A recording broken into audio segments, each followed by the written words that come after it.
Thank you very much, D-Man. Indeed, Frog. And I mean, very unexpected. All of a sudden, you guys finished the game. And as they said, who was making the call? What were the calls like when you decided to go for that?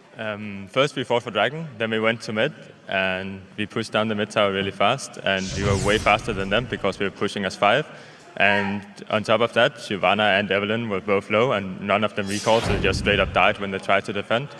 And I think they tried to recall a few times as well, and they just called to like don't finish them, and it's just they get caught and they die, and we can end the game. So. They called, they died, and we end the game. You seem very calm right now, but try and emulate a little bit about what it was like at that moment, because it was close. I don't know. It's pretty crazy to like finish a game like that, but it's mainly because people don't base from them.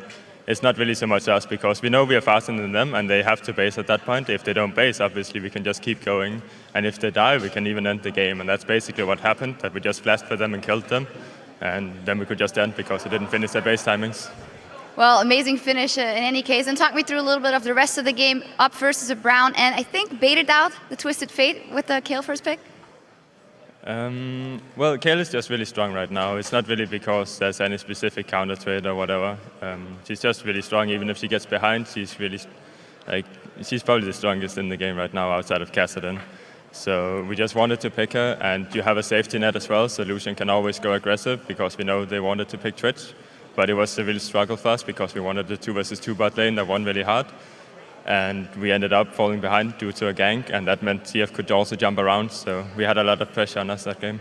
So this is actually a very important week, or an important week for you guys. You played versus Gambit and didn't win that game, and then won the game versus Fnatic. It's kind of the old school teams up against each other. What do you make of those 2 matches? What do you draw as conclusions from that?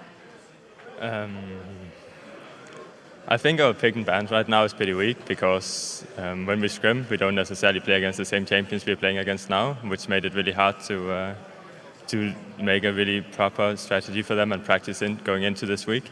So I think our picks and bans this week were pretty weak, and we could definitely have lost both games. Like this game right now, we could have lost as well. So we need to get stronger next week. Yeah, but you didn't lose. What a finish it was. Thank you very much. Thank you. And we're going to take a short break. We need to cool down after that, because what a finish. But when we come back, the Copenhagen Wolves will take on SK Gaming, and we're going to break down that amazing finish. Stay right here.